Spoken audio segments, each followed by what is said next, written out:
Bonjour à tous. Bonjour à tous ceux que j'ai vus tout à l'heure sur la plateforme d'Eden Aiden. Bonjour à tous ceux qui sont en Martinique, en Guadeloupe et à Tahiti.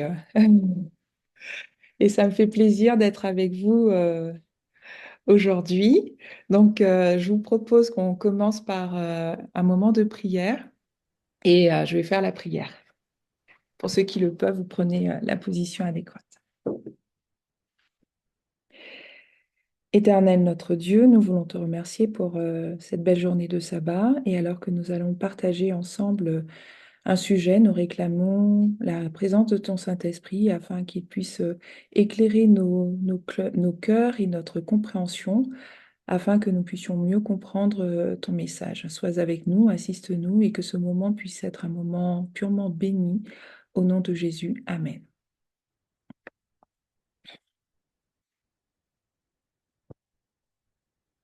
Alors, ce que je vous propose, c'est que on puisse échanger, si vous le souhaitez, pendant le moment, euh, que vous puissiez me donner vos avis, qu'il y ait des échanges. N'hésitez pas à, à me dire ce que vous pensez de notre partage. Alors, c'est une étude que j'ai déjà faite sur la directement en présentiel avec Eden Hayden au mois de février de cette année. Et donc, je vous propose qu'on la refasse ensemble, qu'on la refasse ensemble. Et je vais commencer par des citations. Alors, attendez. Hop, hop, c'est bon. Partager l'écran, les citations. Voilà. Alors, qu'est-ce qui veut lire cette citation? Très bien. Vas-y. Alors, revenir au Je vais lire. régime. Ah, ça va. Revenir au régime origine. Il m'a été montré à maintes reprises que Dieu cherche à nous ramener étape par étape à son dessein originel, à savoir que l'homme doit se nourrir des produits naturels de la terre. Ok. Christiane, ouais, voilà. Tempérance et Bible hygiène. Voilà. Merci Dominique. Est-ce que quelqu'un d'autre aussi veut lire cette autre citation? On va en lire quatre. Et puis, vous allez me dire de quoi on va parler aujourd'hui. Je veux bien, Gaël. Vas-y, je t'en prie. Revenir au régime origine. Notre régime devrait être composé de légumes, de fruits et de céréales. Pas un seul morceau de viande ne devrait entrer dans nos estomacs. L'usage de la viande est contre nature. Nous devons revenir au dessein originel de Dieu à la création de l'homme. Manuscrit 115, 1903, etc. Merci Gaëlle. Une autre citation. Est-ce que quelqu'un veut lire? Moi, je veux bien, Hélène. Bonjour à tous. Le temps n'est-il pas venu où chacun devrait se passer de viande? Comment ceux qui aspirent à la pureté et à la sainteté, afin de vivre un jour en la compagnie des anges du ciel, peuvent-ils continuer à se nourrir d'un aliment qui exerce sur l'esprit et sur le corps un effet aussi pernicieux? Comment peuvent-ils ôter la vie à des créatures de Dieu pour se délecter de leur chair? Qu'ils reviennent plutôt aux aliments sains et délicieux donnés à nos premiers parents, qu'ils pratiquent la compassion envers les animaux que le Seigneur a créés et placés sous la domination de l'homme, et qu'ils enseignent à leurs enfants à faire de même. Rayon de santé 103, 104. Merci beaucoup, Hélène.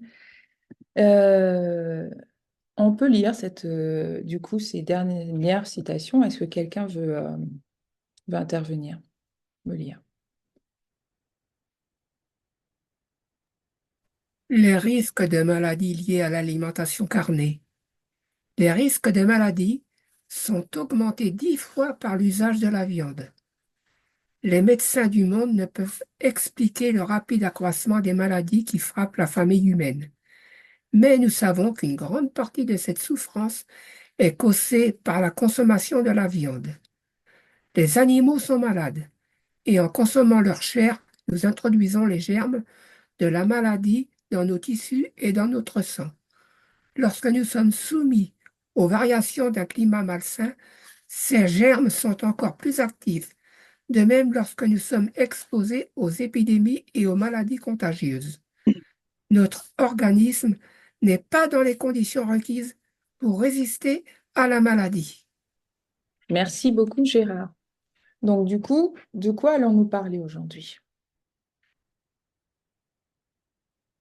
Du régime alimentaire originel que Dieu a donné en Éden à Adam et Ève, nos premiers parents. D'accord. Donc, on va parler de ça. Qui c'est qui peut me dire pourquoi La tempérance. on peut parler peut-être de tempérance. Et est-ce que c'est un sujet donné par le cri de minuit?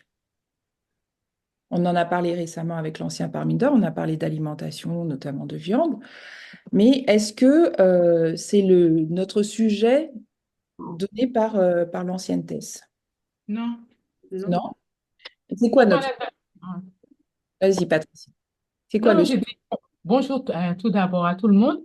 Alors, je dis non parce que c'est un sujet normalement qui est presque, c'est pas acquis, mais je ne sais pas si c'est le bon terme, depuis l'Église adventiste.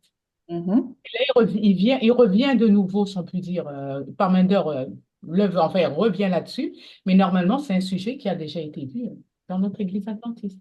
Ok. Et quel est le sujet qui nous a été... Quel est le sujet qu'on étudie? C'est quoi? On est testé sur quoi dans La notre... vérité présente. J'ai pas compris ce que tu as dit. La vérité présente. L'égalité de Oui, genre. mais l'égalité de genre, d'accord. On est testé sur quoi encore? Le Donnez-moi tout. sexisme, le racisme, Le sexisme. Ok. des sujets prophétiques. Natacha, si tu écris, on ne voit pas ton Non, iPad. c'est juste moi. Ah, d'accord. C'est juste moi. Donc, je suis d'accord avec vous. Et moi, la question que je vais vous poser, est-ce que vous voyez un lien, du coup, avec notamment les citations, j'ai voulu mettre l'accent notamment sur la viande, je ne sais pas si vous l'avez remarqué. Est-ce que vous voyez un lien entre la viande et le sujet de l'égalité? Est-ce que vous y voyez un lien?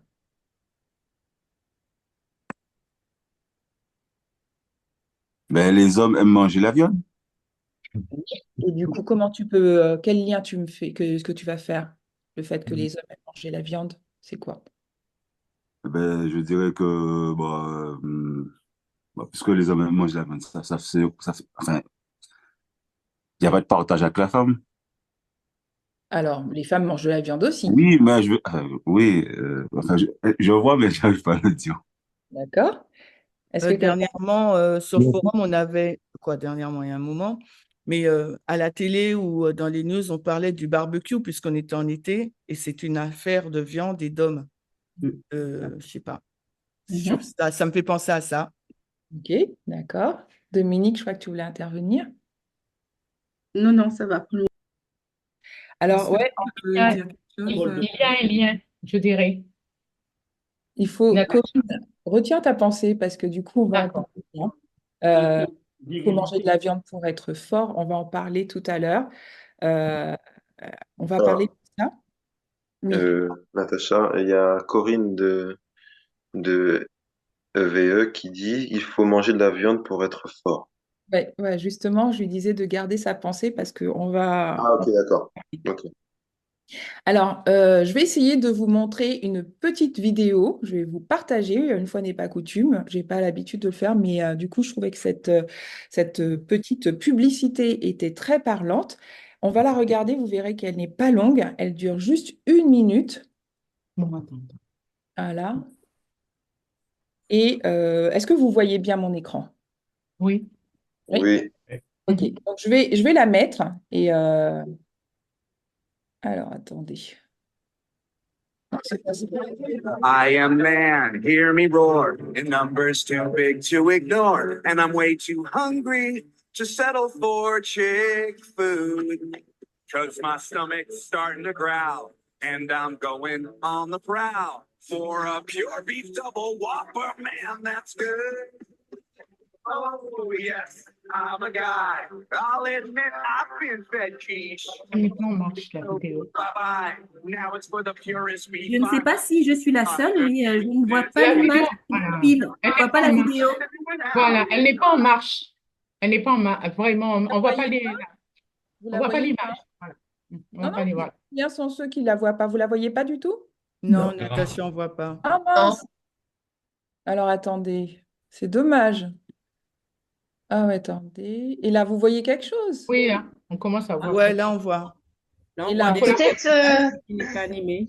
et La là, reprendre. peut-être Natacha, ferme ta caméra pendant que tu partages parce que c'est peut-être, j'ai l'impression que ça bug peut-être à cause de la connexion.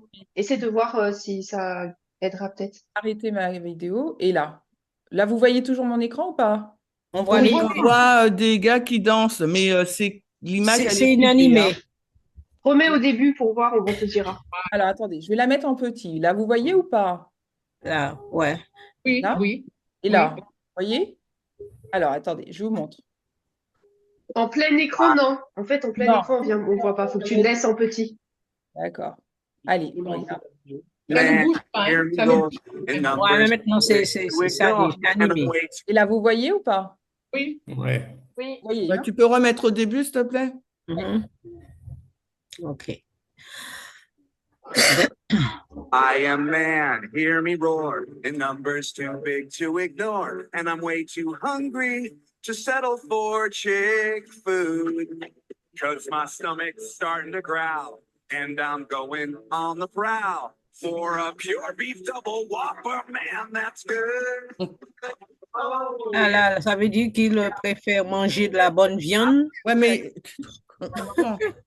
bye-bye. Now it's for the purest beef I reach. I will eat this meat until my tummy turns into an alley. I am starved. I am incorrigible. And I need to sing 100% pure beef flame grill good thing down.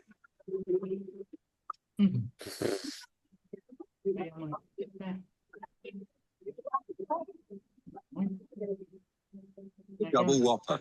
Man, that's a lot of meat. ça date de quand, ça? C'est plus maintenant qu'on Il fait y a ça. 13 ans. Alors, I am man. merci. marqué 18 ans. 18 ans? Merci. Du coup, qu'est-ce que vous en pensez? Il a faim, le monsieur. Il a faim, vous voyez quoi? Très faim. Il a très faim, ok. Qu'est-ce que vous retenez? Pas Pas de nourriture dans le plat. Et ce qu'il y a dans l'assiette n'a pas l'air de lui plaire. L'assiette ne lui plaît pas. Pourquoi? Qu'est-ce que vous voyez dans l'assiette? Même l'intérieur, même le contenu. Il n'y a que des hommes, en fait, qui... en fait, il était avec sa femme au resto, on lui donne un repas gastronomique, ça ne lui plaît pas. Et donc, lui, il dit qu'il veut manger, en gros, de la grosse nourriture. Et on voit que des hommes, il va au McDo ou Quick, je sais plus, il va manger un hamburger. Et il n'y a que des hommes qui mangent des hamburgers. Et surtout, en fait, ça montre vraiment la virilité, ils montent leurs muscles, ils se tapent dessus. Et en fait, il y a même un homme qui décuple ses forces en tirant un camion parce qu'il est appâté par un hamburger. Voilà. Il n'est pas appâté par de la salade, en fait, il est appâté par de la viande. Ok. Donc là, Et au début, juste pour ajouter au début, dans l'assiette là, il disait en gros, je veux pas cette nourriture de meuf, quoi. Je veux quelque chose qui me nourrisse, quoi. voilà. Il dit, dans les paroles, c'est oui, je suis un mec, j'admets qu'on m'a donné de la quiche à manger. Au revoir le tofu. Maintenant, c'est le bœuf Whopper que j'atteins. Donc, en fait, ce que je voudrais voir avec vous, c'est que le sexisme existe dans le système alimentaire. On ne te voit plus, Natacha, si tu peux mettre ta caméra. Oh, ah oui, bah oui. Pardon. Hop. Je fais quoi? Démarrer ma vidéo peut-être? Voilà. Donc, ce que je voudrais voir avec vous, c'est discuter du sexisme qui existe au travers de la viande, le sexisme qui existe dans le système alimentaire. D'accord? Il y a pas mal de strates dans le système alimentaire. Et on va, par exemple, si je vous parle des femmes exploitantes, des femmes agricultrices qui sont dans le monde, eh bien, elles vont être beaucoup moins propriétaires de leurs terres. Elles vont en majorité faire des métiers précaires. Elles vont moins avoir d'accords pour des prêts financiers et moins d'éducation aussi. Donc, déjà, quand on va passer à la base de l'agriculture, on va passer sur le mode d'exploitation des céréales ou de la viande, on voit déjà qu'il y a un déséquilibre au niveau du comportement que l'on va avoir, du traitement que l'on va avoir en France, pas en France, vis-à-vis des femmes et vis-à-vis des hommes. En France, par exemple, eh bien, elles vont encore être 70% à s'occuper des tâches domestiques et plus de 80% vont faire la cuisine. Donc, il va y avoir un paradoxe qui va faire que les femmes, elles vont être derrière les fourneaux de la cuisine domestique, mais pas dans les restaurants. D'accord? Ce n'est pas elles qu'on voit essentiellement devant, ce n'est pas elles qui vont être en majorité les femmes qui vont être des chefs étoilés. D'accord? C'est pas pour autant qu'elles sont moins douées, hein, ni moins endurantes que les hommes, mais en fait, ce sont des inégalités qui sont systématiques et même systémiques et qui vont répondre, qui vont être responsables de ça. Qu'est-ce que vous en pensez déjà? Pourtant, vu ce que tu dois dire et viens de dire et la réalité de la vie, c'est la femme à la maison qui cuisine dans le stéréotype de la société et paradoxalement, c'est les hommes qui sont des chefs étoilés. Donc, on voit vraiment un déséquilibre. Absolument. Mais ce qui est intéressant, Chimène, par rapport à ton point, c'est qu'en fait, ça veut dire que les femmes sont bonnes. Attends. Ça veut dire que les femmes sont bonnes à faire ce travail, mais qu'elles sont pas, même si elles sont bonnes à le faire chez elles, elles sont pas bonnes elles sont pas bonnes au niveau professionnel, pour être en fait vraiment compétentes, pour avoir une compétence pour le faire au niveau vraiment professionnel et reconnu. Ouais, voilà. Reconnu. Exactement. On ne va pas les reconnaître pour. Il y a des femmes étoilées, mais si on devait faire le cumul et le calcul, il y a beaucoup plus d'hommes étoilés que de femmes étoilées. Et si on fait la recherche, j'ai lu un article en 2022. Lorsqu'on a voulu récompenser dans le Nord des restaurants, il y a eu que des hommes qui ont été nommés chefs étoilés. Et donc ça, ce n'est qu'en 2022. Il n'y a pas, sur 10 restaurants, 10 hommes ont été nommés, ont eu l'étoile. Alors, dans quelle mesure maintenant, on va voir, la viande va incarner ce paroxysme, c'est-à-dire ce point culminant? Eh bien, la viande, c'est sans doute l'aliment le plus chargé symboliquement. D'accord? C'est associé, comme vous avez pu le voir tout à l'heure dans la publicité, à la force. Ça va être aussi associé à la protéine, aux muscles et à la virilité. Comme tu disais tout à l'heure, Chimène, ce sont des trucs de mecs, les barbecues, la grosse côte de bœuf, etc. Tout ça, ça va être associé à l'homme. Et même si c'est en train de changer aujourd'hui dans les publicités, on voit encore plus d'hommes qui sont en train de croquer des hamburgers ou se préparer une côte de bœuf, tandis que la femme, ça va être plus lié à autre chose et on va le développer. Donc, la viande, c'est chargé de symboles. Pourquoi? Parce que au XXe siècle, le mythe des protéines, on pense, et je pense qu'on on le pensait avant, mais on le pense encore, que les protéines animales, c'est la solution à tout et absolument indispensable à l'alimentation. Est-ce que, pour ceux qui ont un régime végétarien ou végétalien, on vous a pas posé ce type de question, mais oui, mais où est-ce que tu prends tes protéines si tu ne manges pas de viande? Est-ce que vous avez déjà été confronté à ça? Moi, personnellement, Dominique, oui. Je suis suivie par un diététicien et effectivement, quand je lui dis que je suis végétarienne, végane, il me dit que c'est pas suffisant. Non, vous avez forcément des carences. Vous pouvez pas manger que du végétal. Est-ce que vous vous supplémentez en vitamine B12 et tout ça, alors que j'explique que oui, mais dans sa tête, mordicus, c'est pas suffisant. Il faut que j'ai un apport protéines, des œufs ou comment il dit, du poisson, mais il faut manger des produits animaux. C'est exactement. C'est récurrent tout le temps, tout le temps. Avant, on pensait même que la viande, ça guérissait du bégaiement. Ça relève de la pensée magique que lorsque l'on mange quelque chose, d'accord, on n'incorpore pas seulement l'aliment, mais on va incorporer aussi ses vertus. D'accord? Tout à l'heure, Corinne parlait de ça, la force. Donc, quand on avale un gros steak, on avale aussi la force qui lui est associée. Et pour Dominique, pour faire le lien avec ce que tu dis, il y a une hiérarchie en fait dans cette alimentation. On est persuadé que les protéines végétales, elles valent moins que les protéines animales, que les végétariens sont carencés, donc plus faibles, ce qui est complètement faux. Il y a des athlètes végétariens qui sont tout aussi performants que leurs pairs qui sont omnivores. Donc, pourtant, c'est un mythe qui est très tenace. C'est tenace autant que le stéréotype de genre. Si les hommes, ils mangent 2 fois plus de viande rouge que les femmes, eh ben, ce n'est pas parce qu'ils aiment plus la viande rouge, parce qu'on ne va pas naître avec un goût inné pour les côtelettes d'agneau ou pour le gazpacho. C'est parce que nos comportements vont relever de socialisation de genre. On est construit et nos comportements vont être construits par rapport à toute la socialisation de genre qui nous entoure. Tout ça, ça va se jouer dans l'inconscient et ça va relever de la performance. Par exemple, au restaurant, on va plutôt commander quelque chose de léger pour montrer qu'on fait attention, alors qu'un homme va mettre plus volontiers en valeur son attrait pour la viande, pour le vin.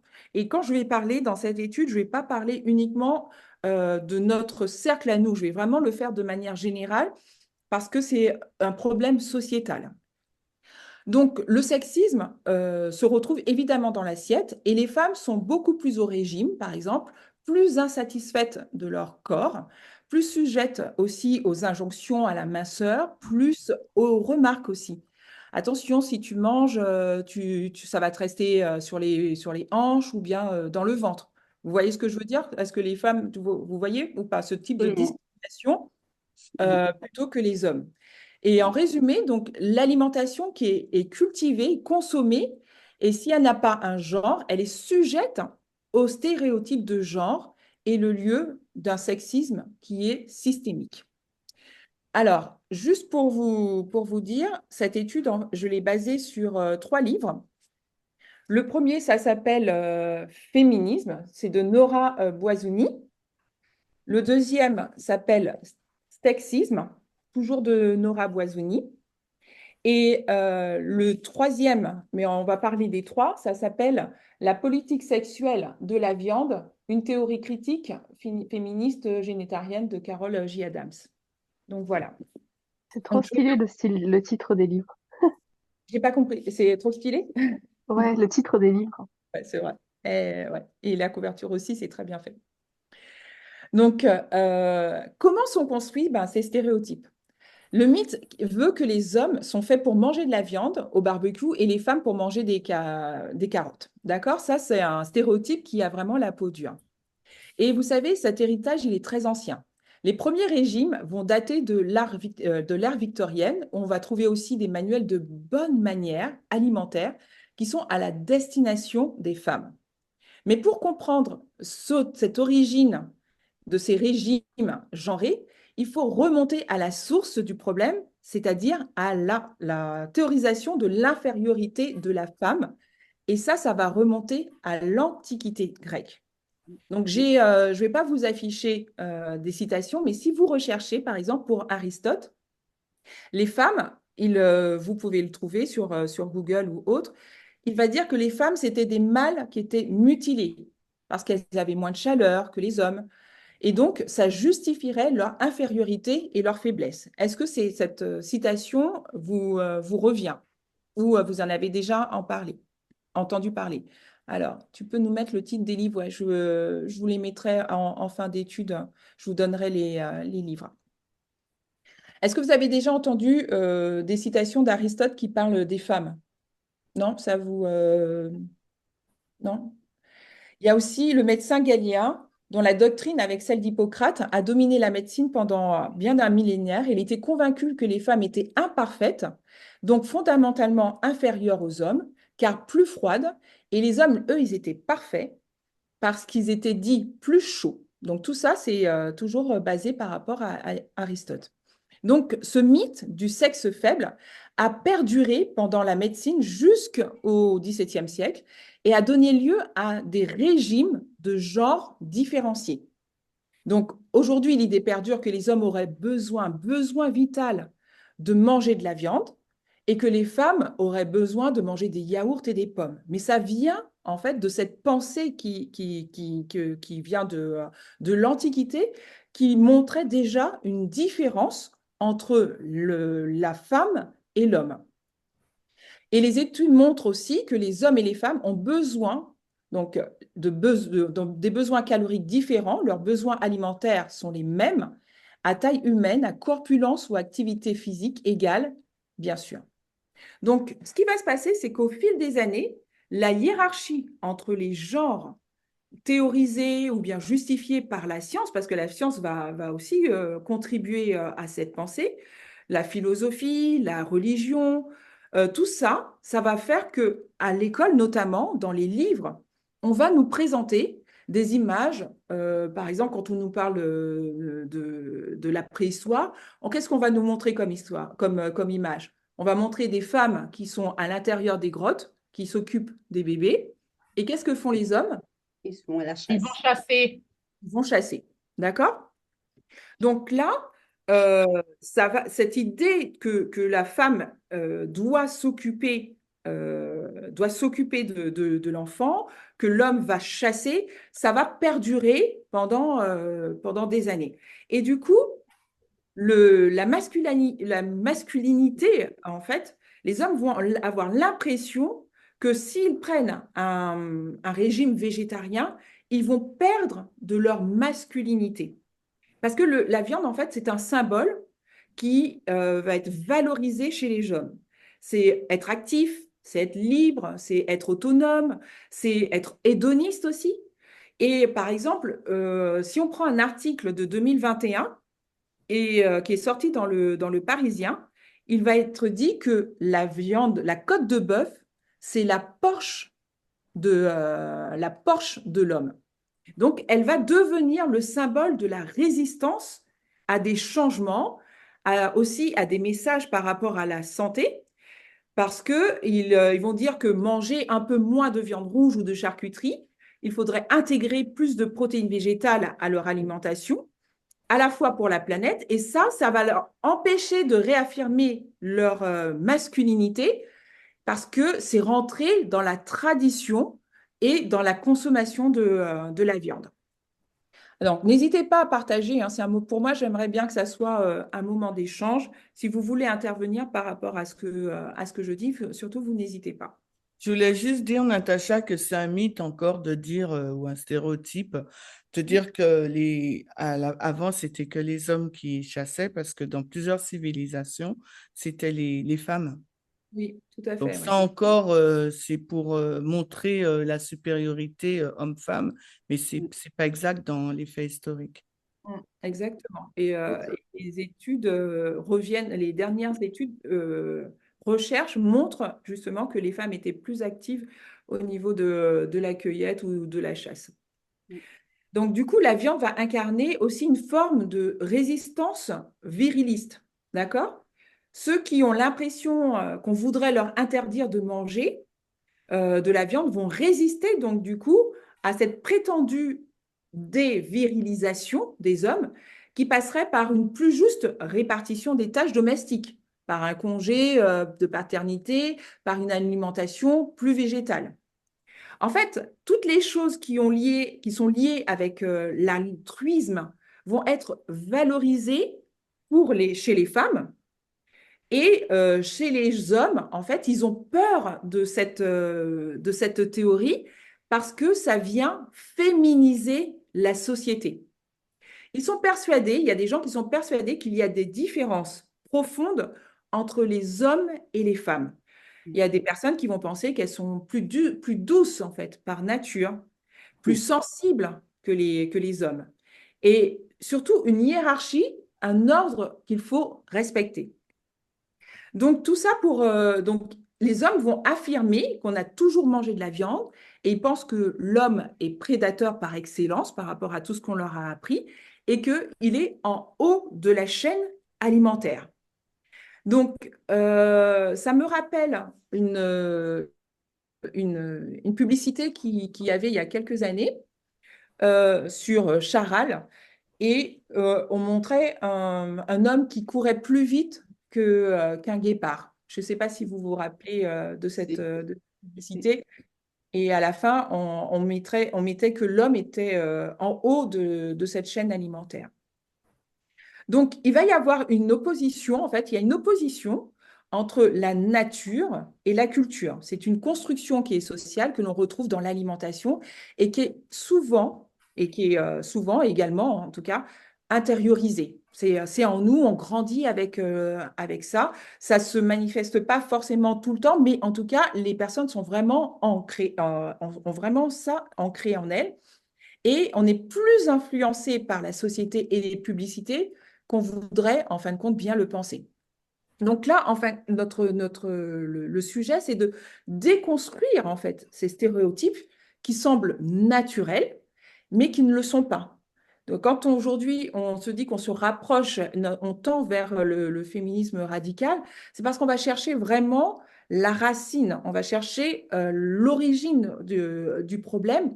Et donc, en étudiant par rapport à l'alimentation, à la chaîne alimentaire, par rapport à la viande, l'idée, c'est de déconstruire en fait compte ces stéréotypes. Et de ce point de vue-là, il faut savoir que la viande va cristalliser tout un âge d'or. Non seulement en France, pas uniquement en France, j'espère qu'on aura l'occasion dans cette étude, je ne sais pas si on aura le temps, mais en tout cas, on devrait le voir, en France comme dans le monde, en fait. C'est vraiment entrer dans la culture que la viande, on en a vraiment besoin et que ça vient apporter euh, des vertus. Donc, voilà, juste ce que je voulais dire par rapport à ça. Est-ce que La vous viande me dites- saignante aussi, je ne sais pas si dans ton livre on en parle, mais la Ouais. viande saignante pour l'homme, pour avoir cette force dont tu parlais Mhm. tout à l'heure. Exactement. La viande saignante, il va y avoir aussi l'alcool. Et ça va être deux éléments qui vont être largement consommés par les hommes, plus par les hommes en fait que les femmes. Il y a 2 fois plus pour la viande rouge et 3 fois plus et demi pour l'alcool.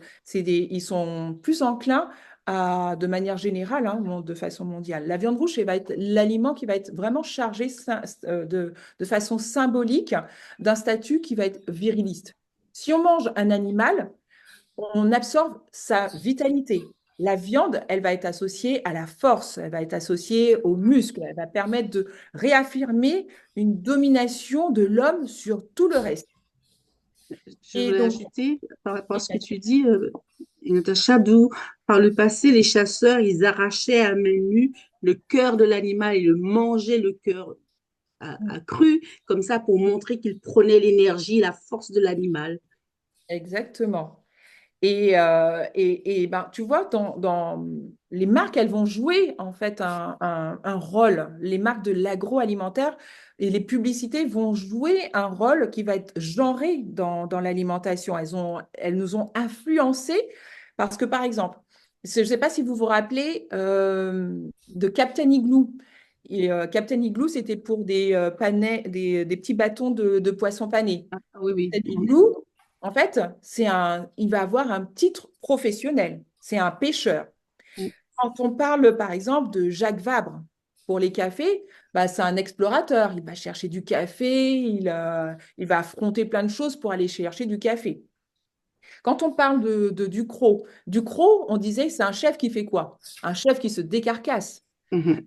Les hommes, en fait, ils vont avoir un métier, ils vont avoir une technique, ils vont avoir une expertise. Mais quand les égéries, elles sont féminines, elles vont parler surtout de la fonction qui va être reproductrice. Par exemple, on va parler des yaourts Maminova, le café grand-mère, les confitures bonne maman. Là, ils vont jouer sur le côté maternel des femmes pour vendre des aliments qui vont être réconfortants et familiaux. D'accord? Les slogans vont jouer sur la pensée magique aussi, sur l'idée que quand on va incorporer un aliment, on n'avale pas uniquement en fait les nutriments, mais on va avaler aussi les vertus magiques de cet aliment. Par exemple, si vous prenez des céréales, les céréales pour enfants, le tigre est en trois. Vous vous rappelez de cette... C'est ça, tout à fait. Ça va faire penser que les céréales donnent de l'énergie. Si vous prenez par exemple le jus d'orange Joker, il réveille vos matins. Donc là, les marques, elles vont jouer dessus et elles vont s'adresser de façon différente si on s'adresse à des hommes et si on s'adresse à des femmes.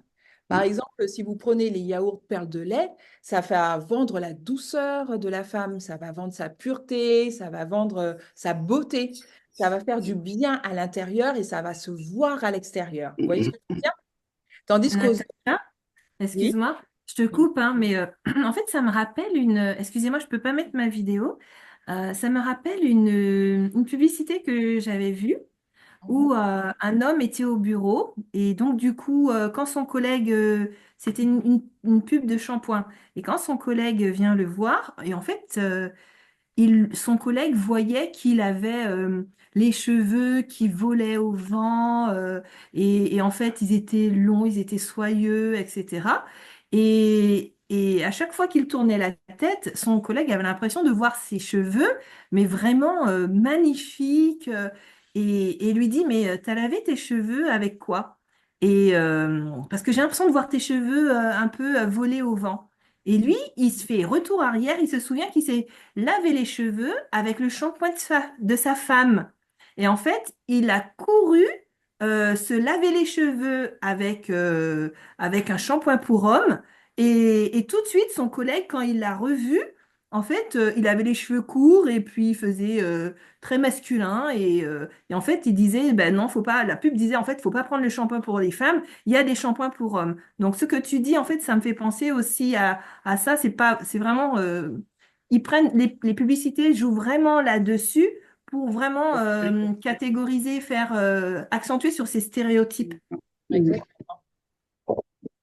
Et donc, merci pour vos interventions. Et donc, je vais vous poser une question. Qu'est-ce que ça représente une femme qui mange de la viande?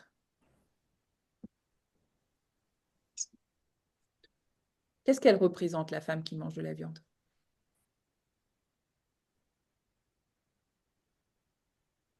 Est-ce que vous voyez? Quelqu'un qui va être fort quelque part. On sent que ben, cette femme-là, elle aura plus d'énergie parce qu'elle mange de la viande. En plus, la nourriture, comme on a montré tout à l'heure le stéréotype de l'homme, elle mange de la viande, donc elle sera bien debout avec de la viande, elle se sentira bien. Tu veux rivaliser avec les hommes? Exactement. Voilà, quelque part. Il y a ce côté paradoxal où, d'un côté, elle peut être vue positivement, parce que, en fait, la femme qui est au régime, qui passe son temps à faire des régimes, en fait, c'est la femme ennuyeuse. Tandis que les femmes, parce que les femmes, elles doivent répondre à des injonctions de minceur, mais il ne faut pas pour autant qu'elles s'affament. Tandis qu'une femme qui mange avec plaisir, elle va être vue comme une bonne vivante. D'accord? Mais il ne faut pas qu'elle mange trop quand même, hein. Il faut qu'elle reste mince. Et du coup, donc elles vont s'imposer des injonctions de minceur. Mais par contre, la femme qui va manger de la viande, en fait, ça va être vraiment la cool girl, la femme super cool. Et ça, il faut se rendre compte que c'est vraiment la bonne élève de l'hétéropatriarcat. Une femme qui aime les hommes, qui a envie d'être désirée par eux jusqu'à sa performance en fait alimentaire. Elle voudrait être leur complice, elle voudrait être leur pote, elle voudrait faire partie des boys clubs, de rire à leurs blagues, de jouer à leurs jeux en vidéo, leurs jeux vidéo, vous voyez ce que je veux dire? En fait, elle est à leur égale. Elle n'embête pas le monde avec des régimes. C'est la bonne vivante avec qui on peut rigoler. Mais par contre, en contrepartie, il ne faut pas qu'elle prenne un gramme. Elle ne prend jamais un gramme. Et ça, c'est la clé, c'est qu'elle reste mince tout en dévorant joyeusement en fait des repas qui sont considérés comme étant masculins. Donc, oui, mais excuse-moi, Natacha, allez-y, participez. Juste pour rajouter, ces filles-là, par contre, il y a la limite, tout de suite, il y a la limite. Les hommes se sentent menacés dès qu'ils vont voir, par exemple, qu'elle va manger plus qu'eux Oui, tout lors à d'un fait. repas. Donc, Exact- elle peut manger comme eux, mais il faut pas qu'elle mange plus que eux, sinon, bah, ils se sentent menacés. Exactement. Ouais, ouais, exactement. C'est-à-dire que les hommes, ils ont peur que si la femme, elle mange plus qu'eux, elle devient grosse. C'est ça ce dont ils ont peur, je pense. C'est le fait que ils ont une femme qui est grosse, donc qui n'est pas dans la norme de la minceur. Alors, après, il y a l'effet de ne pas manger pour devenir trop grosse, mais une femme qui mange beaucoup plus qu'un homme, elle bascule de l'autre côté. Est-ce que vous voyez ce que je veux dire? Elle Elle sera bascule plus de forte. l'autre côté, ça veut dire qu'elle quoi? Elle bascule, elle devient homme. Parce qu'il ne faut pas qu'elle perde non plus de sa féminité. Féminité, c'est ça. Mais Il parce faut, que Il dans faut pas la qu'elle vie prenne de la tous force. les jours, Natacha, t'as plein de femmes qui mangent beaucoup de viande ou qui mangent bien. Pourtant, elles restent femmes, tu vois? alors oui, mais Dans leur tête. elle reste femme, mais par exemple, euh, si une femme est invitée lors d'un premier rendez-vous, eh bien, elle va être jugée par rapport à ce qu'elle mange. Contrairement à un homme qui, lui, ne va pas être jugé par rapport à ce qu'elle mange, une femme, par rapport à tous les stéréotypes de genre, tout l'encadrement qui existe comme une chape de plomb au-dessus d'une femme, elle va être obligée de réfléchir, de se dire, si je prends ça à manger, qu'est-ce qui va... Tandis qu'un homme ne se pose pas ce type de questions. Les femmes, elles sont soumises à des injonctions à la minceur. On leur apprend très tôt qu'elles doivent surveiller ce qu'elles avalent. La nourriture est associée à des impératifs de santé et nutritionnels. Elles connaissent les tableaux caloriques, les apports de telle viande ou de tels légumes. Tandis que les hommes, eux, ils vont valoriser l'aspect hédoniste, l'abondance, se tourner vers les nourritures qui calent. Et Il y ça va. avait, il y a un dicton qui dit qu'est-ce qui est mieux, te vêtir ou te nourrir en tant que femme? Parce C'est ça. que c'est les deux, en fin de compte, c'est les deux catégories où une femme, elle se lâche en principe, tu vois. Et les gars, ils disent qu'est-ce qui est mieux, te nourrir ou te vêtir? Ça va dépenser, les deux pôles, ils sont chers. Et souvent, c'est stéréotypé et c'est pas bien, quoi, tu vois. Parce qu'il y a des femmes qui ont un bon appétit, qui mangent plus que les hommes, et il y a et vice-versa. Donc, bon. Mais il faut Un comprendre peu que... comme pour les enfants aussi, je veux dire. Oui, pour C'est les un enfants. petit peu comme pour les enfants. On leur dit, tu vas me coûter cher à cause du fait qu'ils mangent beaucoup. Exactement. Une période où vaut mieux les habiller que les nourrir ou vice-versa, ça dépend de la période.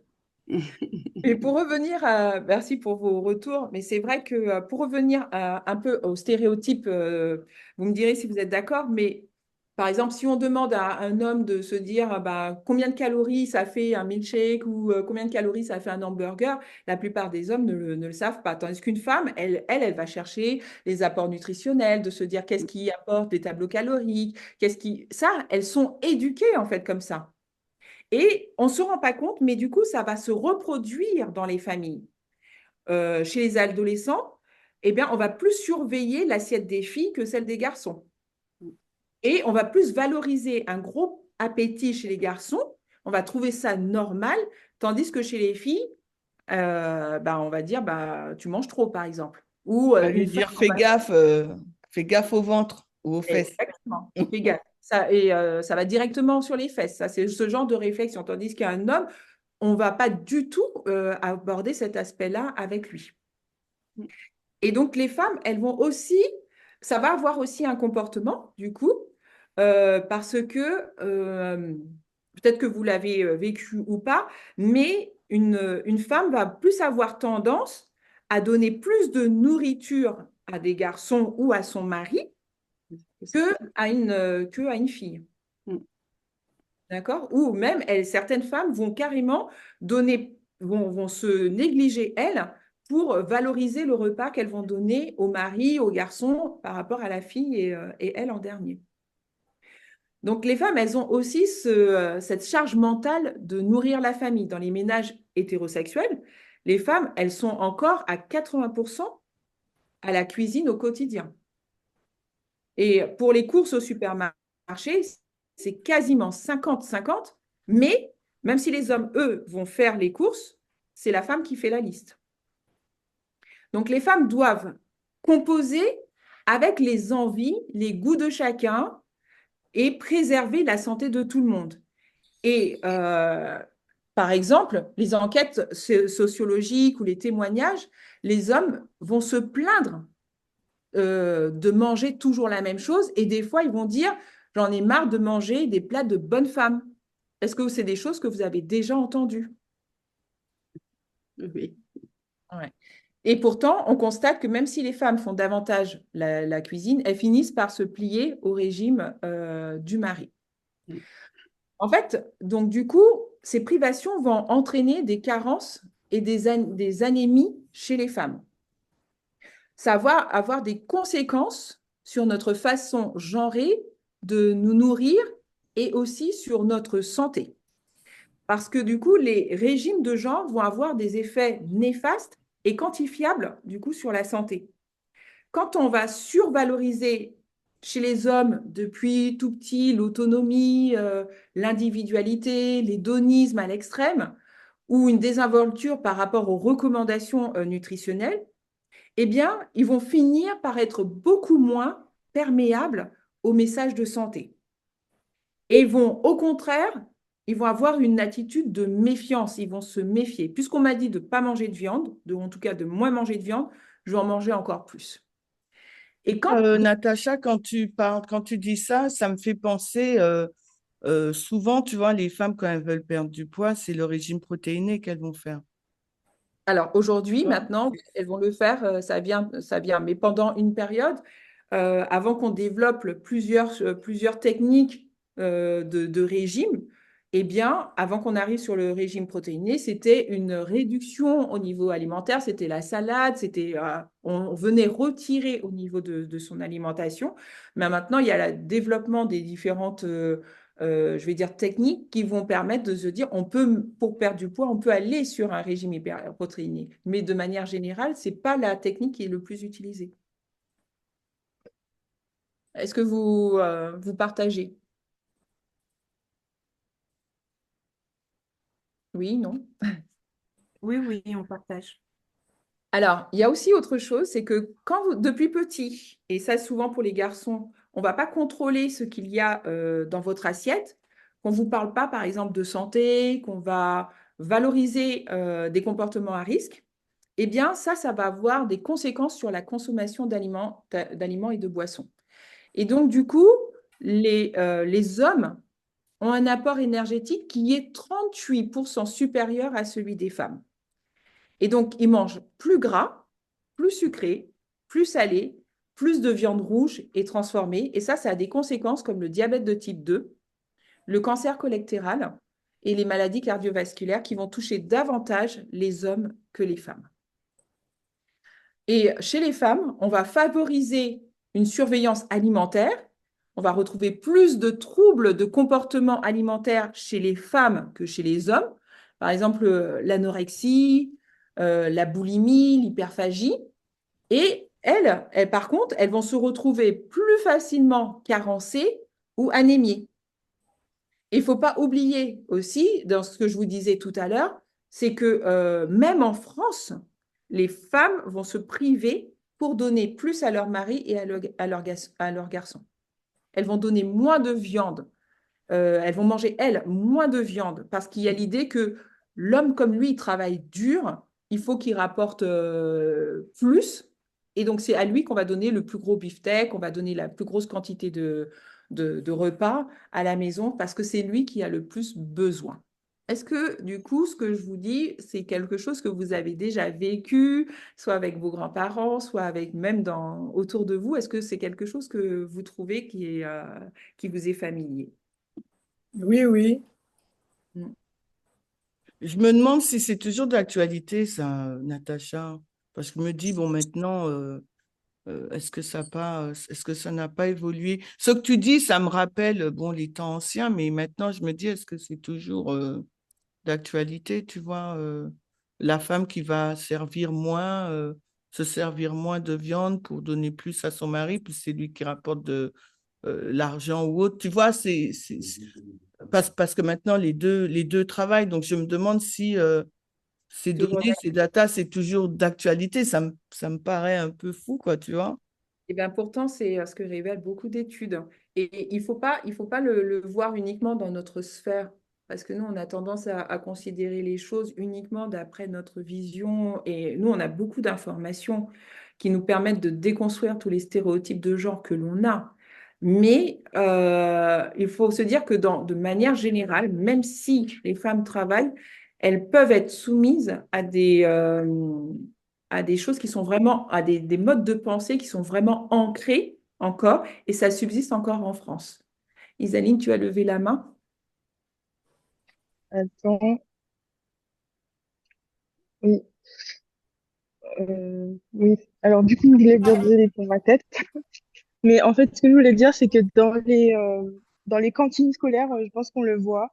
Parce que, enfin, moi, pour être place à la cantine, les personnes qui servent, elles ont tendance à servir un peu plus les garçons que les filles.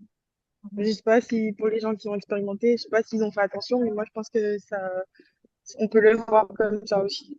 C'est pas dans la sphère familiale, mais voilà, parce qu'ils vont considérer les garçons sportifs et puis les filles menues, ben voilà, sont pas n'ont pas forcément une grande faim, alors du coup, c'est vrai que ça joue aussi sur l'apparence. Merci pour ton intervention. Moi, c'est vrai que j'avais pas pensé à la cantine, mais c'est vrai qu'on s'est vraiment plus ancré que ce qu'on l'imagine et on peut être amené à le répéter malgré le fait que les femmes aujourd'hui travaillent. Eh bien, on a tendance à ne pas se rendre compte. Je ne sais pas si vous le voyez, mais avec cette étude, je me suis rendu compte que le sexisme était beaucoup plus, enfin, ça fait un moment qu'on le voit, mais ancré dans des habitudes beaucoup plus profondes qu'on peut l'imaginer. Ça nous fait vraiment réfléchir à tout un système, mais à tout ce qui est ancré en nous, qu'il nous faut vraiment réfléchir, comment déconstruire tous ces stéréotypes de genre, quelles habitudes j'ai pris, comment je réfléchis, etc. Johanna, tu veux intervenir? Ou Suchen d'ailleurs. Euh, oui, moi, je voulais intervenir. Pourquoi? Parce qu'en fait, ce que tu dis est vrai. Pour l'avoir vécu chez moi. Alors, moi, j'ai toujours vu ma grand-mère, comme mon grand-père qui était agriculteur, sortait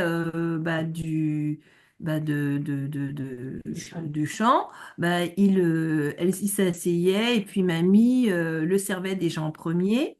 Et ensuite, il avait déjà une assiette creuse. Nous, on avait des assiettes plates et tout le monde avait des assiettes creuses. Et lui, il avait toujours en plus en fait, compte, c'était une assiette, mais énorme. Et moi, j'étais toujours voilà, en train de regarder ça en me disant, mais pourquoi son assiette est aussi grosse? Donc, finalement, il se servait bien, mamie le servait bien. Et sans même si ça m'interrogeait petite, et ben, sans le vouloir, et ben, je l'ai répété quand je me suis mariée. Et je servais toujours mon mari en premier et je lui servais une bonne assiette. Et il me dit, mais pourquoi tu me donnes une assiette mais je vais pas manger tout ça. Et en fait, compte, c'est, comment dire, je lui disais, bah oui, bah écoute, tu dois manger, tu es un homme, tu fais plus de choses que moi, enfin voilà.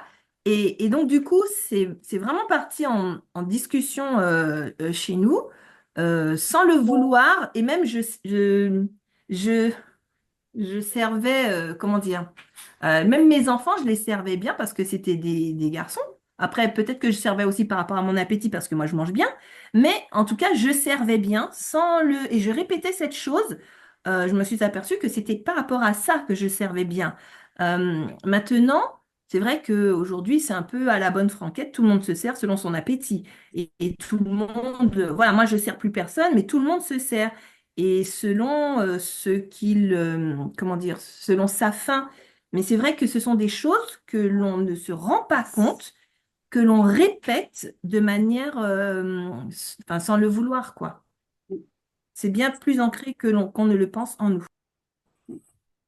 Du coup, j'ai une question à vous poser. Merci, Johanna, pour ton retour. Un homme qui deviendrait végétarien ou végétalien, comment il serait considéré? Comment il pourrait être amené à le vivre? Comment il serait considéré? Je pense dans le milieu professionnel, ce serait mitigé parce que maintenant, il y a beaucoup de restaurants végétariens, végétaliens. Et en même temps, je me dis, bon, ça dépend de la personne avec qui il est entouré, des gens avec qui il est entouré. Si ce sont des bons mangeurs, forcément, ce serait mal vu.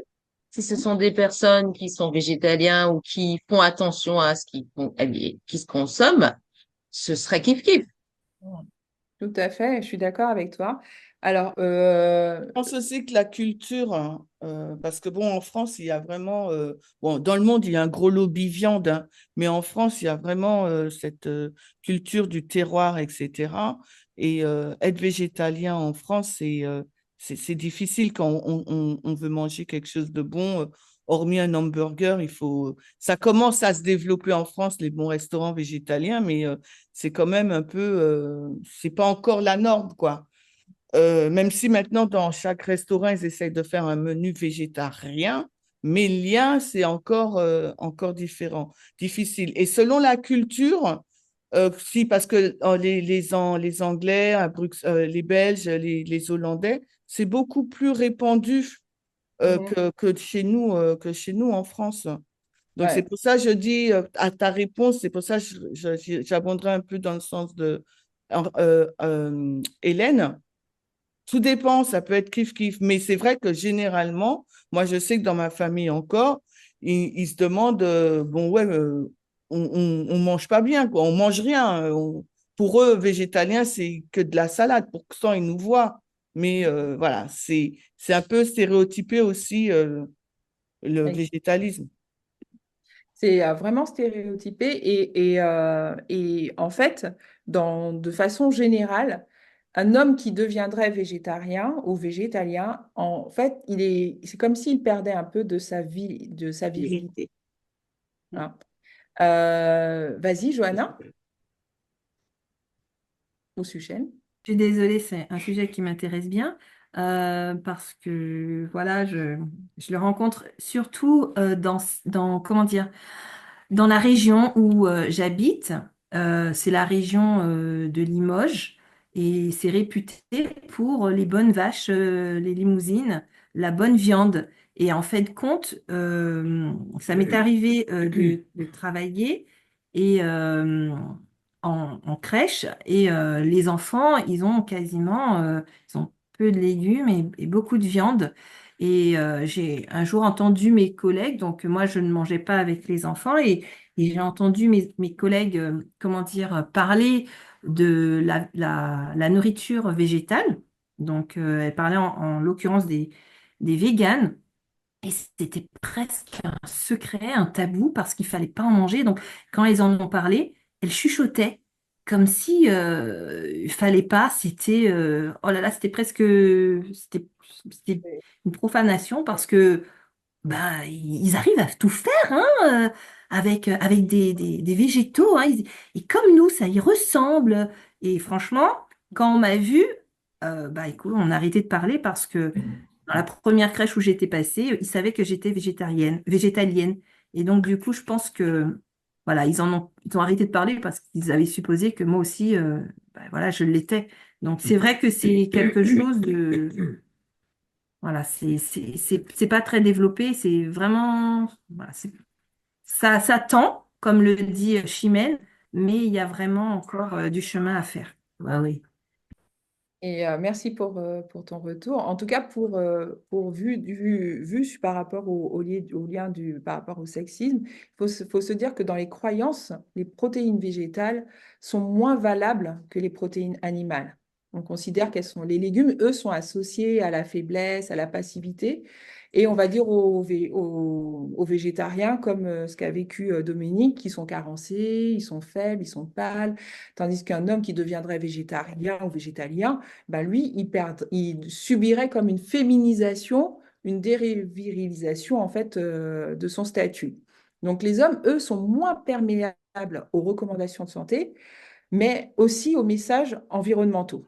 Donc ça, j'espère qu'on aura le temps d'aborder cette partie. Je voulais juste rajouter un point, Natacha. C'est vrai que la société pense que un homme végétarien ou végétalien a moins de force, de virilité, mais pourtant, dans le domaine sportif, c'est recommandé et tu as beaucoup de sportifs de haut niveau qui ont des super performances et ils sont végétaliens ou végétariens. Donc, Oui. on voit là un décalage entre nos stéréotypes et la réalité. Heureusement qu'il y a des émissions qui viennent démentir, en fait, qui viennent casser tous ces stéréotypes, mais c'est encore vraiment ancré. Et en fait, les comportements, pour revenir par rapport à l'environnement, il faut comprendre aussi que le lien par rapport à l'environnement, les comportements, on va dire, écolos, vont être perçus comme étant féminins et les caractéristiques féminines sont dévalorisées. La socialisation genrée, les représentations, les croyances, ça a vraiment un effet réel. Donc là, je vais aborder un autre aspect. Donc tout ce qu'on a vu, ça, je vais vous les noter tout à l'heure, mais ça vient surtout de ce qui est vu dans les 2 livres de Nora Boisouni. Là, ce qu'on va voir, c'est un autre aspect qui est développé avec Carol Adams. Et je trouvais que c'était assez intéressant d'aborder aussi cet aspect-là avec vous, parce que ce livre, il va vraiment expliquer les oppressions vécues par les femmes, les animaux, mais aussi les personnes racisées. Ça va montrer qu'il y a un lien entre les valeurs patriarcales et la consommation de la viande. Ce livre a expliqué que les animaux qui sont non humains et les femmes ont toujours été opprimés, invisibilisés par le même système patriarcal qui les considère comme des objets de consommation. La consommation d'animaux, ça découle vraiment, c'est le même mode de fonctionnement qu'il existe dans le patriarcat. Dans la consommation, par exemple, dans la société aujourd'hui, tuer des animaux, les manger, c'est considéré comme quelque chose de normal. C'est dit le système naturel. C'est même le même système qui va placer les hommes au-dessus des femmes, qui va définir les rôles de genre par exemple, pour nous censurer au niveau ce qui va nous permettre de savoir ce qu'on est censé faire dans la société. Eh bien, pour le traitement des animaux, ça va exactement le même type de pensée. La consommation de la viande, on l'a vu, ça va être vraiment lié à la virilité. Quand je consomme de la viande, j'en ai les attributs, j'ai les attributs de la virilité, de la masculinité. Et ça révèle, ça reflète vraiment les valeurs patriarcales. C'est synonyme de la domination masculine et la viande, c'est le synonyme de la soumission des femmes. Les hommes, eux, ils ont besoin de viande pour être forts et les femmes ont besoin, elles n'ont pas besoin, mais elles doivent servir la viande. Tout ça, c'est perpétué par le marketing, par les médias. À l'opposé de la viande, on a vu, les légumes, tout ce qui est touche au végétal, c'est souvent associé aux femmes. Et donc, Carol Adams, dans son livre, elle dit, d'après vous, si la viande venait à manquer, à qui on donnerait, à qui ce serait distribué en premier? Elle dit aux hommes et surtout aux hommes blancs et riches. Et toutes ces pensées, ça va expliquer pourquoi le véganisme ou le végétarisme, c'est un mouvement qui est essentiellement féminin parce qu'il est assimilé en fait à la féminité et les hommes ont du mal à se tourner vers le véganisme parce qu'ils ont peur de perdre leur virilité. Mais il y a aussi un autre point, c'est parce que les femmes, elles vont être plus, peut-être par leur compassion, si je peux utiliser ça, même si derrière, on n'est pas censé avoir de différence dans les émotions, mais par la souffrance animale, parce qu'il y a chez cette femme, on va dire de par l'éducation, une tendance à être un peu plus sensible à la souffrance animale. Alors, quel lien on va faire entre le véganisme et le féminisme? Eh bien, l'exploitation des animaux et les abus eh bien, dont les femmes sont victimes. Quand on va prendre les animaux, on va les réduire à un statut d'objet dont on peut disposer pour ses plaisirs gustatifs. Ça va de pair avec le fait de réduire la femme à un statut d'objet pour la satisfaction des hommes et surtout pour la satisfaction sexuelle en fait des hommes. En fait, on va considérer les femmes comme des objets et ça va découler de la même logique de domination. Il va y avoir une obsession culturelle pour certaines parties du corps des femmes. Les seins, les cuisses, les fesses, elles sont réduites à ces parties du corps. En gros, aux parties utiles en fait pour les hommes.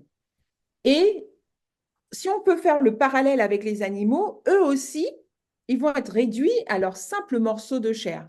Par exemple, je vais prendre un steak, je vais prendre de la poitrine, je vais prendre du jambon, je vais prendre des côtelettes, je vais prendre une cuisse.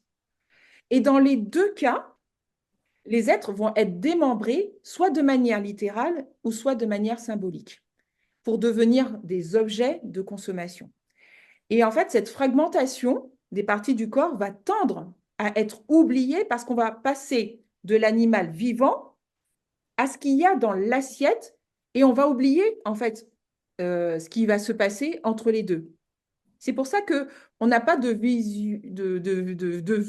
sur ce qui se passe dans les abattoirs, que c'est des lieux bien fermés et éloignés pour cacher toute la violence en fait qui existe en fait dans les abattoirs. D'ailleurs, rien que le fait d'utiliser le mot viande et non pas le mot cadavre, c'est déjà assez puissant pour normaliser la violence qui existe envers l'animal. On va perdre le nom de l'animal vivant pour retenir uniquement un morceau de viande que l'on a dans l'assiette, qui est sa transformation alimentaire.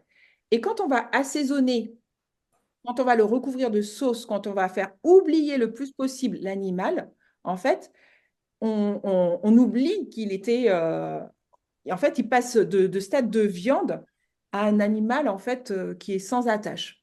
Et c'est la même chose pour le corps des femmes. C'est le processus de transformation qui permet la domination, leur désir, leur individualité, leur souffrance. On les fait naître pour, en fait, les utiliser. Et ça... Oui? Non, je disais, est-ce que je peux rajouter quelque chose? Oui, bien sûr. Par exemple, que les hommes, ils aiment aussi prendre une certaine partie intime de l'animal. Tout ce qui est les organes génitaux de l'animal, vous voyez? J'ai pu le regarder dans un documentaire qui disait que plus l'homme prend les parties intimes de l'animal, vous voyez? Donc, plus pour eux, ils ont de la virilité. Donc là, ils vont s'arrêter à la partie pour montrer vraiment qu'il y a une partie bien précise de l'animal qui vont aussi les rendre virils. Ce que la plupart du temps, les femmes n'aiment pas. Moi, quand je mangeais de la viande, je disais, ah là là, c'est horrible. Mais les hommes disent, ah non, mais c'est la meilleure partie de l'animal. Et puis pour eux, ça leur donne, ils ont l'impression que ça va leur donner encore plus de virilité de manger la partie intime de l'animal. Natacha, tu peux reprendre, j'ai pas trop compris le parallélisme que je fais avec le traitement en fait des femmes. Je comprends l'objectification, les parties, etc. Mais est-ce que tu peux reprendre ta pensée? Je pense qu'il y a quelque chose que je n'ai pas compris. Ça te dérange pas? Il faut essayer de comprendre qu'il existe en fait la même violence qui est faite par rapport aux animaux, c'est la même violence qui est faite aux femmes. Ça découle du même schéma mental. L'homme, et il faut bien comprendre que je ne fais pas une attaque à l'homme. Je réfléchis et je pense que l'événement que l'on vit ces derniers temps avec le procès Mazra. Oui, avec le procès, il faut bien comprendre que même si nous, on est en train de déconstruire ou notre culture chrétienne ou autre, on fait qu'il y a un certain respect par rapport à la femme, il faut vraiment qu'on se dissocie de ça pour essayer de comprendre qu'il y a en fait un mode de pensée qui existe. D'accord? Et il faut comprendre le mode de pensée et le fait de se dire que l'homme, quand il va regarder la femme, il va dire c'est le même mode de pensée de se dire, moi, je veux de la viande, il va pas dire, je veux de la viande, mais la personne va dire, bon, moi, je veux du cuit. Tu dissocies l'animal de la bête. Et quand tu vois une fille, je suis attirée par ses seins. C'est le même le même processus de pensée. Moi, je veux dire quelque chose, Natacha, ce que tu dis là, ça résonne dans mon esprit parce que la personne, je ne veux pas nommer le nom de la personne, mais j'étais avec quelqu'un qui est chrétien. Je suis dans la voiture avec cette personne et pendant qu'il conduit, il voit une femme qui marche devant, une jeune femme qui marche. Il ralentit la voiture et puis il dit, ah là là là là, gaviande, gaviande, en créole, gaviande, gaviande. Donc quand tu dis ça c'était quelque chose qui m'avait beaucoup choqué et que j'avais repris cette personne que c'était pas possible. Il ne pouvait pas associer une femme à simplement un morceau de viande. Ah ouais. Et ça, ce que tu dis là, ça me parle parce que j'ai entendu un homme penser comme ça d'une femme. Exactement.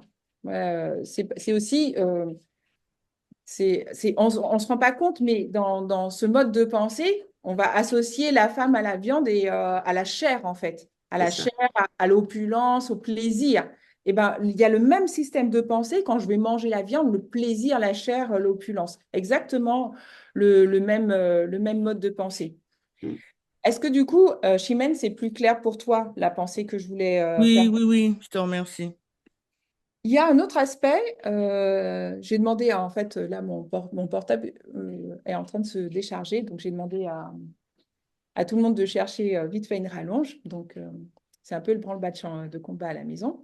Je voulais aborder un autre aspect, c'est les protéines féminisées, c'est-à-dire que les œufs, le lait, qui sont issus de la surexploitation des organes féminins des poules et des vaches, eh bien, si on infligeait le même traitement à des femmes que l'on inflige à des animaux, eh bien, sachez qu'on parlerait de viol, de meurtre, d'esclavage et de torture.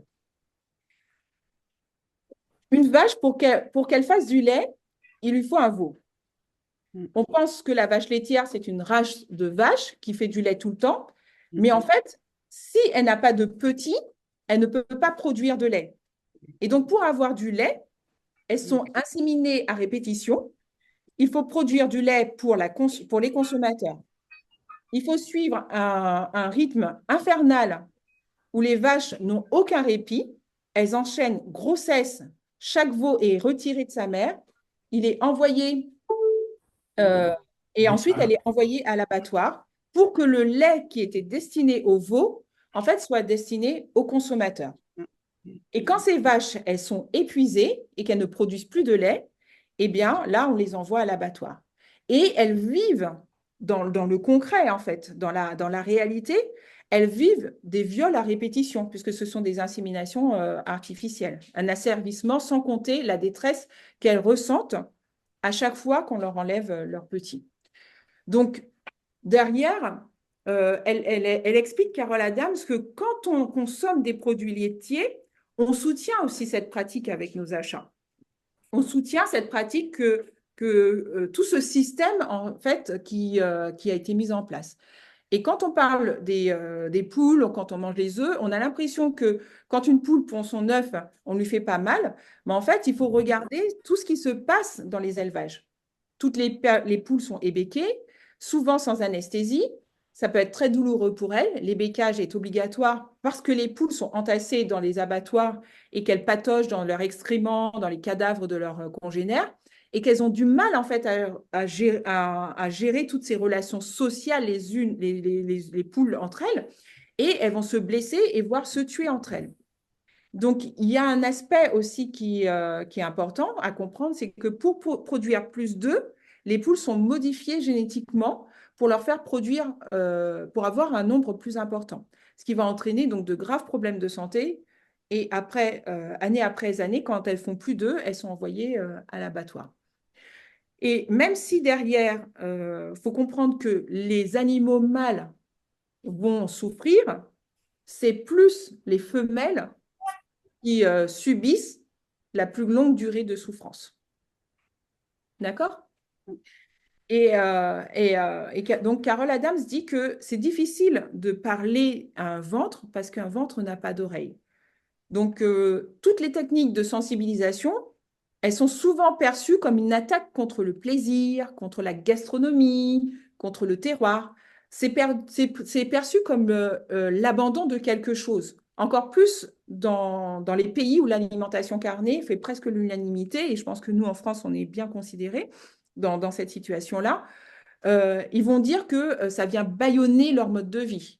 Ils vont avoir des discours que les hommes ont besoin d'être libérés, que les plantes souffrent aussi. Donc c'est pourquoi Ouais, je pense pas, Natacha, que les personnes omnivores elles pensent à tout ce que tu as dit, quoi. eh Parce ben, que je je suis pense que même si c'est une réalité, tu vois, mais elles se disent il faut bien se nourrir. Leur mode de pensée, c'est que bon, il faut se nourrir et on se nourrit de viande, de produits carnés. Je en pense fait pas c'est qu'elles la doivent se dire oui, bon voilà, on fait la vache, ah on oui non l'insémine pour qu'elle ait des veaux à répétition et ils se disent c'est le cycle, quoi, il faut qu'ils mangent. ah ben Voilà. bien sûr Et justement c'est ça qui euh, est.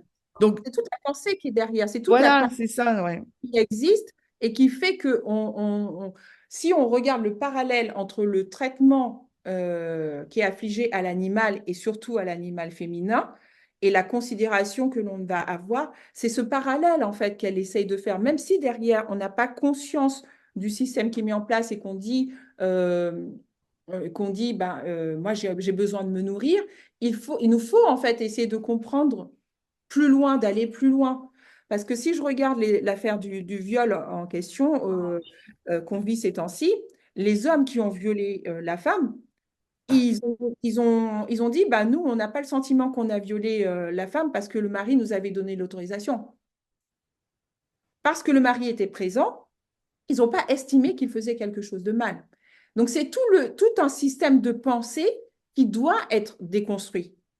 C'est toute une société patriarcale tout le schéma patriarcal qui doit être vu. Et même si derrière, on n'y pense pas, de la même façon que on ne pouvait pas se dire, bon voilà, quel rapport on pouvait avoir vis-à-vis de quelqu'un ou de se dire vis-à-vis d'une femme, ou etc. C'est quand on en a conscience et qu'on analyse, en fait, que là, on peut se dire, en effet, il y a quelque chose qui existe, il y a une culture dominante, voilà, une société patriarcale qui va réduire, en fait, au silence tout un discours et qui va faire qu'on va être moins sensible à certaines choses. Ouais, oui, et je rajouterais, c'est des millions là. Si on touche à toute l'industrie animale, Bien. c'est des millions. Donc c'est pour ça justement que le discours de cette autrice, il est inaudible dans la société. Il est quasiment inaudible.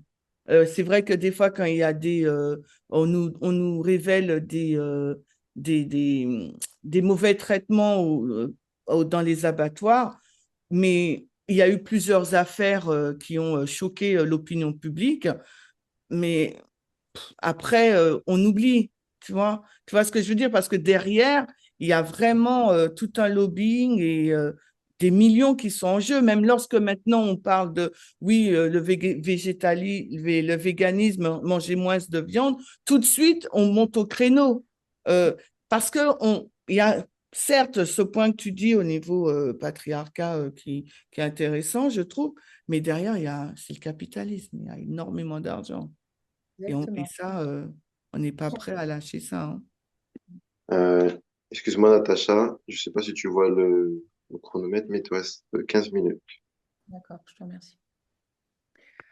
Donc, oui, je suis totalement d'accord avec toi, Chimène. Il y a comment dirais-je, tout un lobby derrière, Une industrie, ouais. ouais, une industrie derrière qui ne voudra pas mettre le point sur ça, puisque tu viens aussi toucher à l'aspect culturel. Et en France, manger de la viande, c'est aussi très culturel. Tu viens toucher à la gastronomie, tu vois ce que je veux dire? C'est vraiment profond de se dire, tu viens changer les habitudes. On a bien vu tous les changements et tous les impacts que ça a pu avoir, que les marques véganes ont essayé de prendre le même nom que les viandes.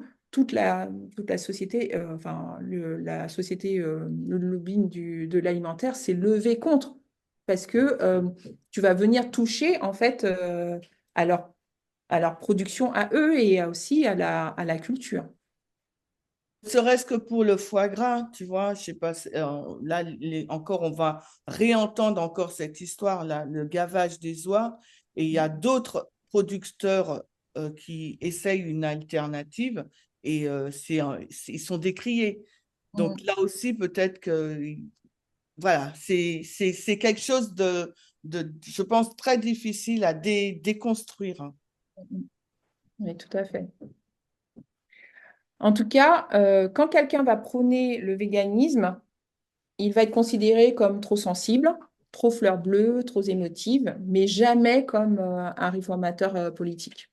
Le mot qui va être utilisé, c'est vous faites de la sensiblerie. Ça, c'est le mot qui est le mot préféré des carnistes. Dans les couples aussi, on va retrouver des femmes qui vont accepter de préparer et de soumettre à la préparation des plats carnés dans le but de satisfaire leur conjoint. Et ce sont les hommes qui vont décider ce qu'il y aura à table, alors que la majeure partie du temps, ce n'est pas eux qui préparent le repas. Donc le regard du patriarcat ne perçoit pas les animaux morts, mais il perçoit uniquement des plats qui sont alléchants. Juste le fait de penser que l'animal est inférieur à l'homme, eh ben, ça va justifier toutes les atrocités qu'on va leur faire vivre et ils vont pas parler de ce qu'ils vont considérer de tous ces aspects-là. Ils sont là pour nous servir. Donc, ce qu'il faut comprendre, ce qu'elle explique, c'est que le sexisme, le racisme et l'homophobie, et elle va venir ajouter le spécisme, eh bien, c'est donc toute l'attitude que l'on peut avoir vis-à-vis des animaux, ben, ça fonctionne de la même façon sur les rapports sociaux qui sont hiérarchiques et discriminatoires. Il va y avoir toutefois une différence entre les hommes et les animaux parce qu'on ne consomme pas les gens, mais on mange les animaux. Et en fait, ça va représenter l'acte le plus oppressif et le plus universel qui n'ait jamais existé. C'est-à-dire qu'on peut tuer, on peut consommer, on peut manger les animaux, on peut se livrer à des expériences sur eux, on peut les chasser, les exploiter. Et ça va être totalement normalisé. Donc voilà. Excuse-moi, tu as dit le spécisme, c'est ça? Oui, exactement. Ok, parce que je sais pas c'est quoi. Donc. Alors, c'est vrai que je ne l'ai pas cherché, mais en fait, c'est la discrimination vis-à-vis des espèces, donc des animaux. Et si on cherche la définition exacte du spécisme, en fait, c'est l'idéologie qui postule une hiérarchie entre les espèces, spécialement la supériorité de l'humain sur les animaux. Mais par extension, ça va être le mauvais traitement, l'exploitation des animaux. Merci. Alors, est-ce que vous voulez donc un peu réagir par rapport à ce que... Est-ce que c'est quelque chose auquel vous aviez déjà pensé, que vous aviez déjà entendu, le lien entre le patriarcat et la viande? Est-ce que c'est quelque chose un lien logique que vous voyez? Comment vous réagissez? Il y a 80 personnes connectées. Est-ce que vous pouvez me dire ce que vous pensez par rapport à ça? Est-ce qu'il y a des petites réactions? Non? Alors, un autre aspect que je voulais aborder avec vous, c'est que faut savoir que la consommation de viande, ça n'a pas toujours été aussi importante qu'aujourd'hui. Avant 1950, eh bien, les élevages, ils existaient dans toute l'Europe notamment, et si on peut parler aussi des États-Unis, notamment pour la production de produits laitiers. Et les aliments n'étaient consommés qu'en fin de vie, rendant la consommation de viande qui était occasionnelle, telle que pour les grands événements, le dimanche, ou réservée aux plus riches lors des dîners. Et ils prenaient donc le saindoux, le fromage, le lait. Ça constituait la majeure partie de l'alimentation d'origine animale, mais moins la viande. L'alimentation était surtout centrée sur des céréales, sur les légumes et sur les légumineuses. Et en fait, donc jusqu'au XXe siècle, l'agriculture servait surtout à se nourrir en légumes, en céréales, mais aussi à se chauffer, à produire de l'énergie grâce au bois et à l'attraction animale. Et en fait, c'est quand il y a eu l'introduction de ressources minières comme nouvelle énergie que l'agriculture a été reléguée un rôle d'activité essentiellement alimentaire. Et il va y avoir un conseiller du président Eisenhower qui va s'appeler Donald Parleg, et il va mettre en place 3 plans d'action. Il va proposer trois plans d'action pour sauver en fait l'agriculture. Il va dire, un agriculteur produisant des céréales à destination, enfin, je vous dis les 3 plans. Premièrement, il faut qu'un agriculteur produise des céréales à destination de la consommation animale. Donc, il va changer les choses. Ça ne va plus être pour le but de nourrir les personnes, mais à la consommation animale. Un éleveur produit de la viande grâce aux céréales de l'agriculteur, et le consommateur va dépenser 3 fois plus pour se nourrir de viande au lieu des céréales et des légumes. Et en fait, de 1950 à 1960, la consommation de bœuf par personne et aux États-Unis va passer de 60 kilos par personne à 115 kilos. Et ça va vraiment prendre de l'ampleur avec l'industrialisation. Et la raison pour laquelle j'ai voulu vous parler de cet impact, c'est parce que peut-être que la viande, au début, on en parlait, j'ai pris des citations pour montrer qu'on apportait comment dirais-je, les citations uniquement dans un but de on ne consomme pas de viande sur le plan de la santé. Mais je pense qu'aujourd'hui, le fait de se dire qu'aujourd'hui, on ait fait ce choix, qui peut-être, je crois que c'est toi, Patricia, et je ne suis pas sûre, mais qui disait au début que c'est un état de fait, c'est normal. Aujourd'hui, on a grandi on a été éduqués, ça fait longtemps qu'on ne parle plus de ça, c'est devenu quelque chose de commun. Aujourd'hui, se poser la question par rapport à la viande, c'est aussi se penser à des questions écologiques. Parce que la production de viande, c'est que l'alimentation va peser pour 24%, et ça je prends que l'exemple par rapport à la viande, 24% de l'empreinte carbone des ménages. Et la viande va compter pour beaucoup, c'est-à-dire un repas avec du bœuf va émettre en moyenne 7 kg de CO2, c'est-à-dire 14 fois plus qu'un repas végétarien. Et quand on voit aujourd'hui comment on fait de l'agriculture intensive pour nourrir les animaux qui vont émettre des gaz polluants, et comment, politiquement parlant, certains partis politiques vont donner une importance, vont marquer une importance pour l'écologie, et d'autres, bien au contraire, vont comment dirais-je, ne pas marquer d'importance par rapport à l'écologie. On voit que ça a un impact beaucoup plus important qu'on peut imaginer de se poser la question de l'alimentation face à la viande notamment. Donc, voilà ce que je voulais J'ai partager. compris, attends. Si je comprends bien, tu nous dis maintenant, c'est vrai qu'au départ, on disait on ne mange pas de la viande par rapport à la santé, mais maintenant, il faudrait élargir notre vision et la ramener aussi à l'écologie, c'est ça? Oui, tout à fait. Parce que quand on regarde les actions mises en place par certains partis, et je vais le dire directement, les partis de droite sont moins sensibles à l'écologie comparativement aux partis de gauche. Et si nous, on s'est positionné on est passé de la droite à la gauche, il faut aussi qu'on comprenne que l'écologie fait partie des plans qui sont mis en place par la gauche. Mais dans notre compréhension d'aujourd'hui, quand on voit, je vais quand même remettre la citation d'Ellen White que j'ai mis au début, donc je vais les reprendre. Je vais repartager avec vous, je vais me remettre sur Zoom. Partager l'écran, tac, tac. Je vais reprendre donc les citations. Elle dit, le temps n'est-il pas venu à chacun où chacun devrait se passer de la viande? Comment ceux qui aspirent à la pureté et à la sainteté, afin de vivre un jour en la compagnie des anges du ciel, peuvent-ils continuer à se nourrir d'un aliment qui exerce sur l'esprit et sur le corps un effet aussi pernicieux?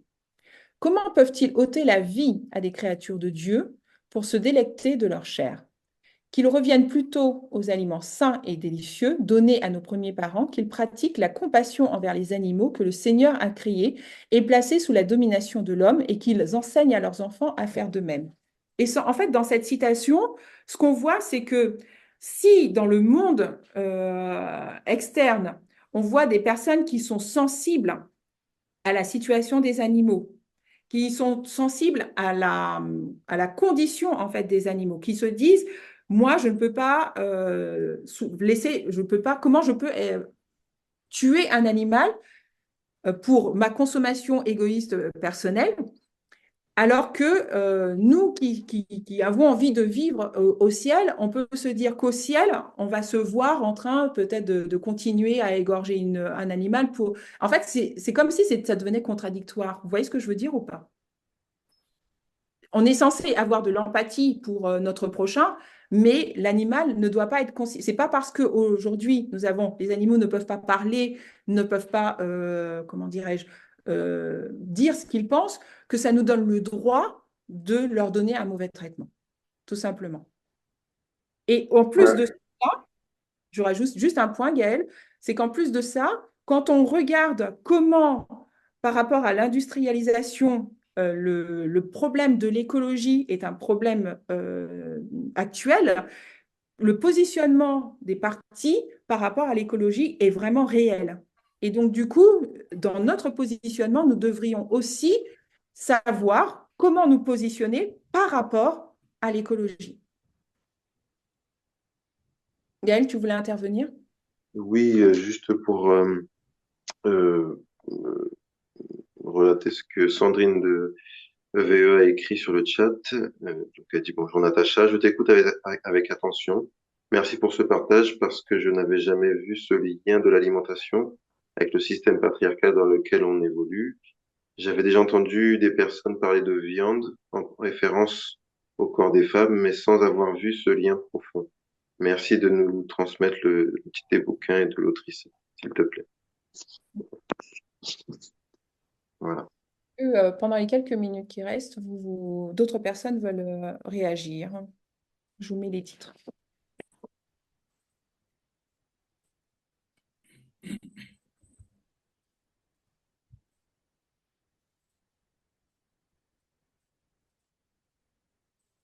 Non?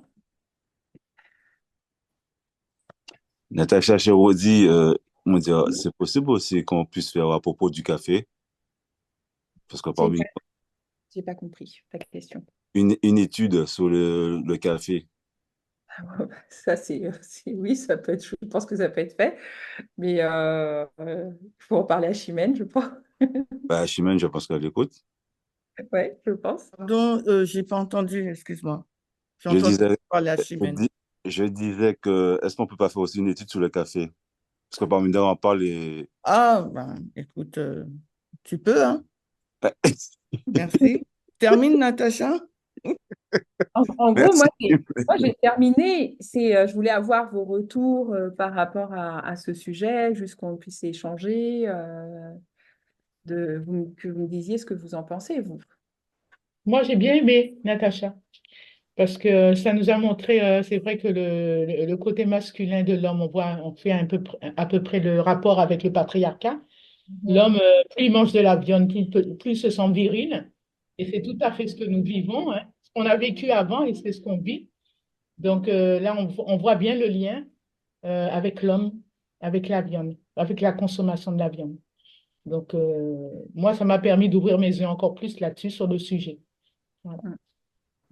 Merci, Patricia. Est-ce qu'il y a d'autres personnes? Oui, moi c'est un peu, ça va paraître un peu paradoxal, mais ça me fait réfléchir un petit peu. Je sais pas si vous vous souvenez à l'époque où Maïté, elle était à la télé, elle passait à la télé.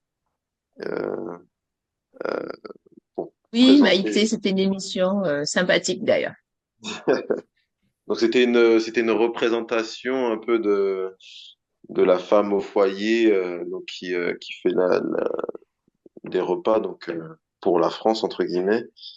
Mais justement, en tout cas à cette époque-là, ils ont réussi et voulu mettre en avant cette image-là. Je ne sais pas quel était l'objectif, mais en tout cas, ça a interpellé et ça a parlé à beaucoup de foyers. Je ne sais pas à l'heure actuelle si ça rentre dans le cadre que tu as présenté ou pas, parce que je trouve que c'est... Bon, je ne sais pas si c'était positif ou négatif, ça me paraît plus positif que négatif, mais avec notre regard actuel, qu'est-ce qu'on qu'est-ce qu'on en dirait? Qu'est-ce qu'on peut en dire? Moi, je pense qu'il y a des. Maïté, elle a évolué pendant une période et je pense qu'elle vivait bien avec son époque. C'est-à-dire que il faut qu'on sorte aussi des clichés de c'est la femme qui prépare à manger. Et elle, elle avait exactement le cliché parfait de la bonne maman, de la mamie qui prépare des bons repas, etc. Maintenant, elle n'était pas la seule à préparer ce type d'émission. Il y en avait un autre aussi, je ne me rappelle plus, qui avait des petites lunettes et qui avait le crâne rasé. Vous vous rappelez de lui aussi? Il préparait aussi des bons plats. Donc, je pense que il y avait derrière derrière l'émission de Maïté peut-être une image qui se véhiculait. Mais c'est vrai que peut-être à cette époque-là, il y a aussi des hommes aussi qui voulaient parler aussi de nourriture et qui l'ont fait aussi à leur époque. Mais ce qu'il faut comprendre, c'est derrière quand on veut imposer, quand le système veut imposer une façon de penser, il va genrer et va perpétuer et surtout des idées que la femme doit être rangée dans des cases et l'homme dans d'autres. Et va venir influencer, et même dans l'alimentaire, ça va venir influencer. Ce qu'il faut, nous, en tant que féministes, en tout cas que personne qui essaye de comprendre les choses à la racine, de comprendre le système qu'il y a derrière tout ça, arriver à le reconnaître pour ne pas le reproduire. C'est ça que nous devons faire. Parce que si nous comprenons que le sexisme, c'est un péché, il nous faut déconstruire en fait tous ces automatismes et toutes ces mauvaises habitudes que nous avons contractées pour ne pas avoir à les répéter et à les perpétuer, à les enseigner aussi à nos enfants ou autour de nous.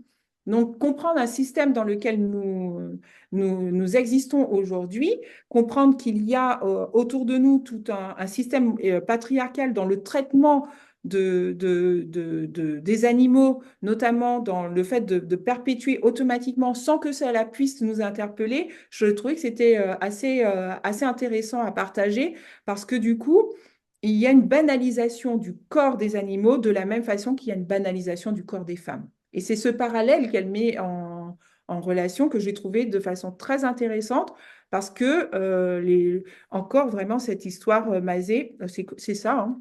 Dominique Mazet, je ne me rappelle plus. Vous me confirmez ou pas? Pélico.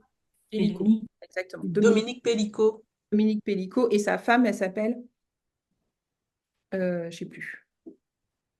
Gisèle. Gisèle. C'est pas Mazarin? Mazan. Mazan, l'affaire Mazan. Mais Pélico aussi, parce que Mazan, je crois, c'est la ville. Mazan, c'est la ville, oui. Mazan, c'est la ville et Pélico, c'est son ancien nom puisqu'elle a demandé le divorce. Et donc, quand on voit cette histoire qui arrive en 2024, comment des hommes ont pu banaliser le corps de la femme, ça montre derrière une mentalité qui existe. Et cette histoire, elle est vraiment représentative de l'homme courant, un bon père de famille, bien ancré dans la société, qui réussit dans ce qu'il fait, il s'occupe de ses enfants. Pourtant, il y a un mode de pensée qui existe. Et c'est ce mode de pensée que nous devons déconstruire, en fait, que nous devons apprendre à ne pas banaliser, parce qu'il faut que l'on arrive à voir jusqu'où va le sexisme. Voilà.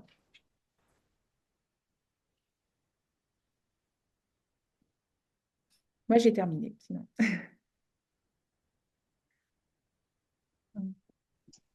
Si, y a... Merci, si je peux dire quelque chose. Merci Natacha pour cette étude parce que réaliser que même à travers son alimentation, on lutte contre le patriarcat, pour moi, c'est fort, quoi. Donc, voilà, on peut être végétalien et on se dit que c'est particulièrement pour sa santé, mais on réalise que c'est bien plus profond que ça et qu'on puisse faire ce lien par rapport au patriarcat. J'ai apprécié beaucoup cette étude. Bah, écoute, merci pour ton retour parce que moi, euh, je me suis dit quand même, c'est fort de voir que Dieu nous a amenés sur une ligne en prenant un alimentaire et on a pensé rentrer dans ce changement alimentaire pour des raisons de santé et que, arrivé en 2024, on se rend compte que ce n'est pas uniquement pour des questions alimentaires, mais qu'il y a tout un système derrière. Et je me suis dit, waouh, heureusement en fait heureusement qu'on a fait ce changement alimentaire. Heureusement qu'on est passé de la droite à la gauche. Heureusement qu'on va vers le bon féminisme parce que c'est profond, parce que ça va loin. Et je me suis dit, comment on peut j'ai trouvé ça vraiment très fort que l'alimentation arrive à rejoindre la notion de sexisme. Donc, ouais. Ouais, je suis d'accord avec toi, Christiane. Est-ce que vous avez d'autres retours? Ben, merci Natacha pour ton étude. C'était bénéfique. De rien, de rien. Merci beaucoup. En tout cas, moi, ça m'a fait penser parce que chez ma grand-mère aussi, c'était toujours les hommes en premier, les plus gros morceaux. Donc, ça a été perpétué depuis des lustres. Donc, aujourd'hui, on comprend que c'est pas quelque chose à faire, que c'est issu du patriarcat et c'est à nous de déconstruire tout cela. Exactement, tout à fait. Ouais. C'est des petites habitudes qu'on ne se rend pas compte, qu'on a perpétuées, mais qui relèvent de beaucoup plus loin. Et c'est ça, de se dire, j'ai pris l'habitude de faire des actions et il faut que j'arrête avec ces actions parce qu'elles reflètent un système, un mode de pensée. Et ça peut paraître minime, mais finalement, dans la réalité, même dans le repas, je dois agir avec égalité vis-à-vis de mon prochain, et ça doit se traduire à table avec mon mari, à égalité avec mes enfants, à égalité avec moi-même.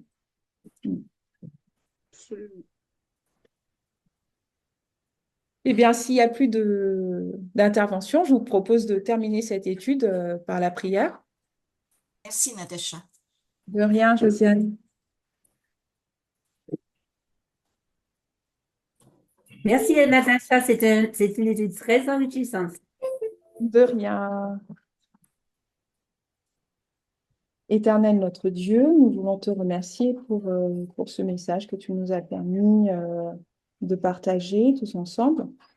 Je te demande de permettre que nous puissions aller de connaissance en connaissance, que tu puisses continuer à nous révéler tout ce qui ne va pas dans ce patriarcat qui vient nous gangréner et nous empêcher de te servir correctement et surtout d'avoir des comportements que nous répétons et qui sont mis par un système abusif, un mode de pensée qui n'est pas égal vis-à-vis des autres. Or, qui nous demande de mettre en place cet amour pour le prochain de façon égale et nous te demandons de nous aider à le vivre correctement. Donc, sois avec nous, permets-nous de continuer, pour tous ceux qui sont encore dans le sabbat, une bonne journée de sabbat. Bénis ton peuple par-delà la francophonie, sois avec nous et bénis-nous tous au nom de Jésus. Amen.